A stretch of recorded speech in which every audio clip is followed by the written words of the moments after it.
A don Daniel García lo culparon, ahorita vamos a platicar por qué. Y era algo gravísimo. Pasó años y años y años en la cárcel sin una sentencia. Ahorita acaba de salir de la cárcel sin haber sido sentenciado, sin que sea culpable. Tiene de hecho pues restricciones para movilidad, para que se pueda mover dentro de la ley, ¿no? Porque aún así sigue siendo un presunto culpable. Aquí la presunción de inocencia no aplica. Don Daniel, un gusto poder saludarlo. Gracias por tomarme la llamada. ¿Cómo está? Muy bien, Luis, con el gusto también de saludarse. Oiga, ¿qué le pasó? ¿Cuánto tiempo estuvo usted en la cárcel? Estuve 17 años, 6 meses, un día. ¿Por qué? ¿De qué lo acusaron? A mí me acusaron de ser el autor material del homicidio de una regidora del municipio de Atizapán, de Zaragoza, hace 20 años. Y Junto con el presidente municipal de entonces. ¿Y en qué se basaban para decir eso? ¿Usted trabajaba en el gobierno, era amigo del presidente y conocía a la Oye Oxisa, a la regidora asesinada? Sí, la conocía y no trabajaba. Uh-huh. En aquel entonces se le ocurrió al entonces gobernador Arturo Montiel generar una campaña de propaganda encarcelando a presidentes municipales y a diputados locales de oposición. Uh-huh. A fin de posicionarse como el gran justiciero. Hay que recordar que su frase de campaña fue precisamente que los derechos humanos no eran para las ratas, decía. Uh-huh. Y eso provocó que la joya de su campaña, de su propaganda, fuera Atizapán. Okay. Y entonces, junto con Alfonso Navarrete, generó una versión de que la regidora era perseguidora del alcalde en contra de actos de corrupción. Uh-huh. Y eso le dio pie a acusarnos al presidente municipal y a mí, que era yo muy cercano a él, uh-huh, del homicidio intelectual de esta muchacha. Y pues eso le exigió, esa propaganda le exigió fabricar la culpabilidad. Y es una situación que aprovecha precisamente de estos temas, tanto del arraigo como de la prisión preventiva, para fabricarlo. Mientras estuvimos arraigados, elaboraron los 2 testimonios de gente que nunca apareció en el proceso. Y desafortunadamente nuestra condición durante el proceso no fue de defendernos normalmente, entre comillas, no fue como hace cualquier imputado de que no estaba yo o no fui, sino que nuestra defensa fue durante 20 años la forma como fabricaron la acusación y pues ir en contra del Estado de cualquier parte, pues es hacer lo imposible. Hoy ¿Y eso fue lo que pasó? Hoy usted no tiene una sentencia, hoy usted no es culpable ni tampoco inocente dentro de la ley. Nosotros en el Inter que llegamos a la Corte Interamericana, ¿sí?, en el momento en que le notifican al Estado mexicano ya de la primera audiencia que fue señalada para el 25 de julio, al otro día dictan una sentencia. Con el mismo, con la copia fotostática de la consignación de hace 20 años, hacen una sentencia y nos dictan sentencia a Reyes Alpizar Ortiz y a mí, uh-huh, de 35 años. Apelamos y como tiene efectos suspensivos, seguimos en la misma, pero ahora ya sumada esa sentencia a lo que está evaluando en este momento la Corte Interamericana de Derechos Humanos. Oiga, ¿cómo fue ese último día en libertad hace 20 años? ¿Lo recuerda? Sí, cómo no, fue el día 25 de febrero. A mí me detienen a las 8 de la mañana, uh-huh, y 12 horas después me envían al arraigo, un arraigo que pues en el cuarto de un hotel, uh-huh, me encadenan ahí y sin la asistencia de abogados, sin la presencia de juez, voy a parar ahí durante 45 días porque lo prorrogaron otros 15. Uh-huh. Primero había sido la orden de 30 días y ahí estuve encerrado junto con mi papá, unos primos hermanos, otro con la orden de aprehensión de otro hermano. Yeah. Y todo eso a partir de presión para que yo declarara cosas que a mí no me constaran. Lo Detuvieron a la mitad de mi familia. ¿Lo detienen primero en su casa, don Daniel? Sí, primero ahí me detienen con la versión de que voy a declarar como testigo. Ah, caray, o sea, usted no estaba fugado, no estaba escondido, nada. No, yo ya había ido a declarar 3 veces, como mucha gente. Ajá.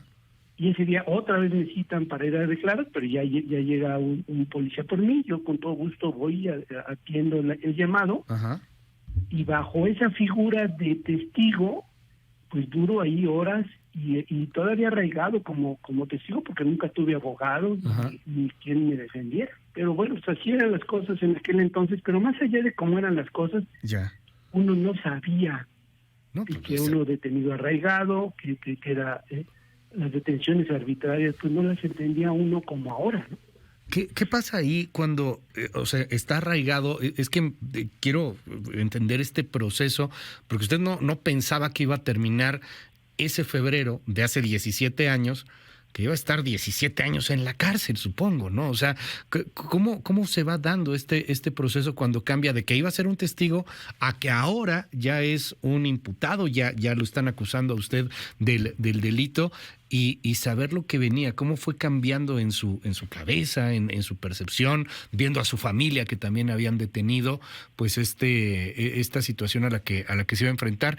Para ponerla más sencillo, ¿cuándo le cae el 20 de todo lo que iba a vivir, don Daniel?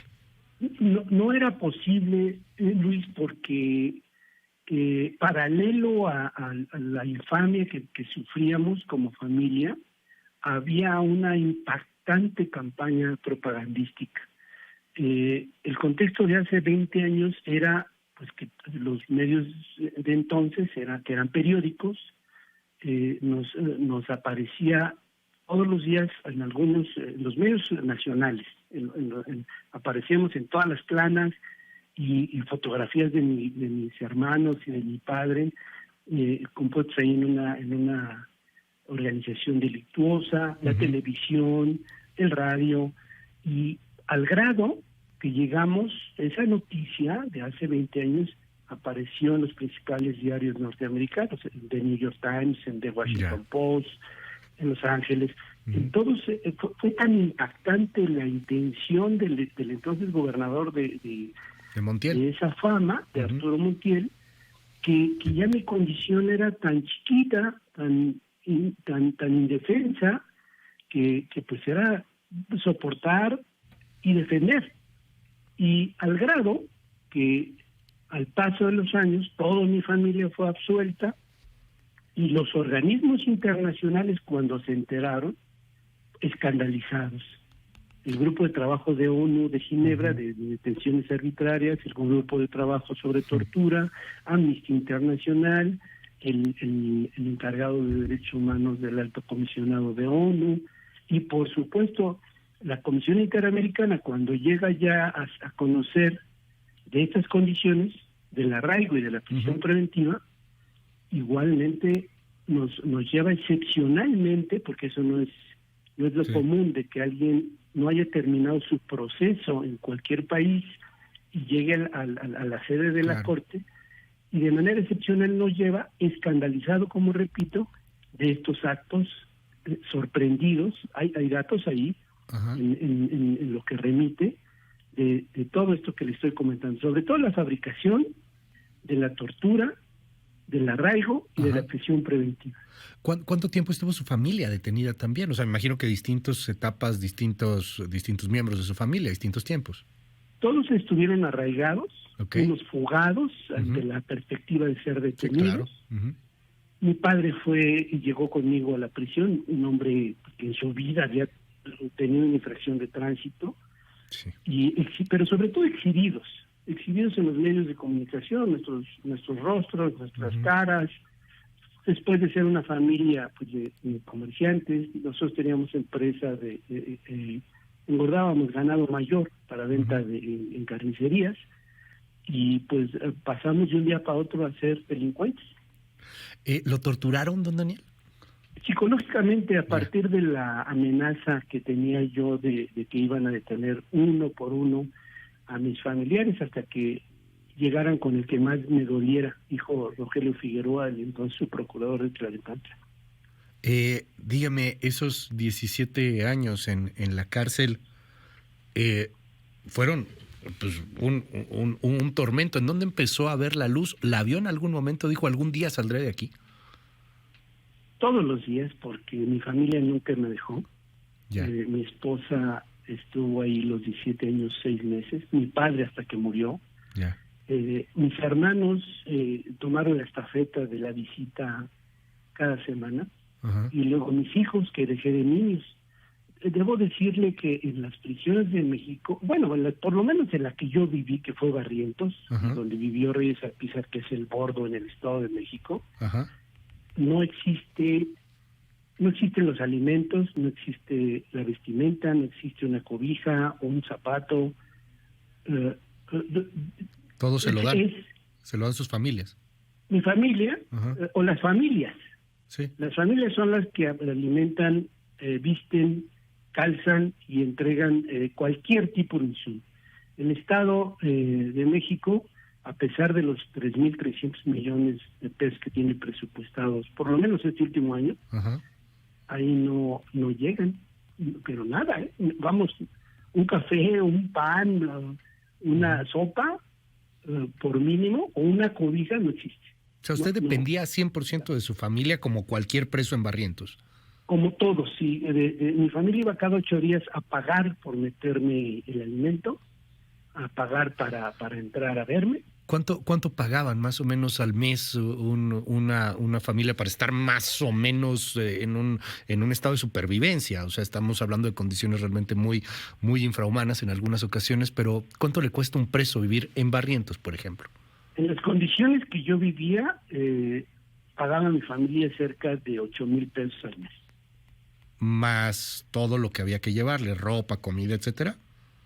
Sí, okay. Porque había que llevar, porque como es una condición como una pirámide, porque pues a mí me tienen que llevar, si me iban a llevar, por ejemplo, 8 pedazos de cualquier cosa de carne, habría que llevar otros 2 para... Sí, para repartir. Para repartir a la gente que no tiene. Sí, claro. Y así así la ropa y así los zapatos, hasta que llega el zapato a medio servir al que no tiene nada. Esa es la condición de la prisión.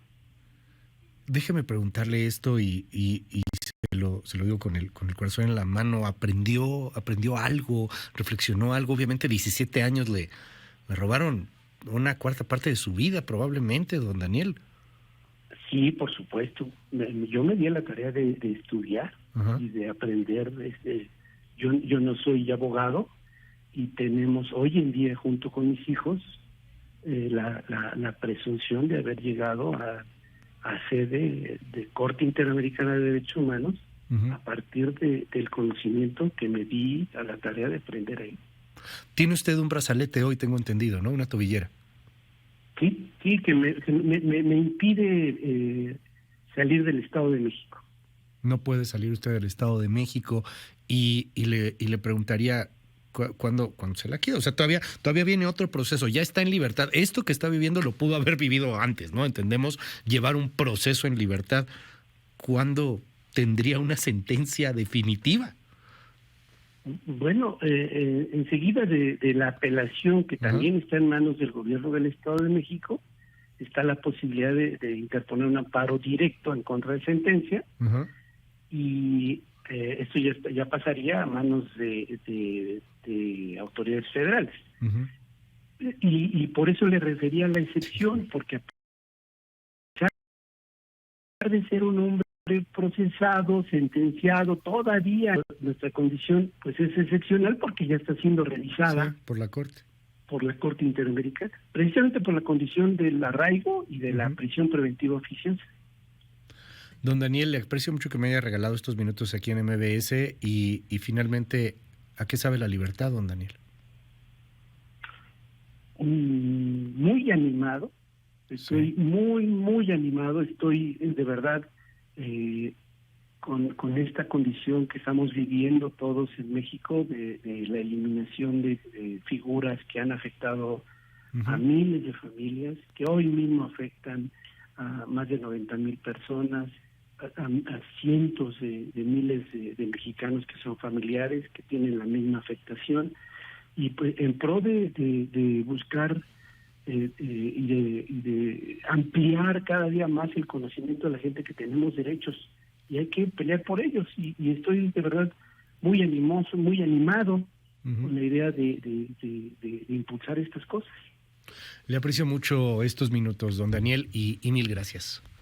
Muchas gracias a usted, don Luis. De verdad estoy muy agradecido. Al contrario, es Daniel García, 17 años en la cárcel.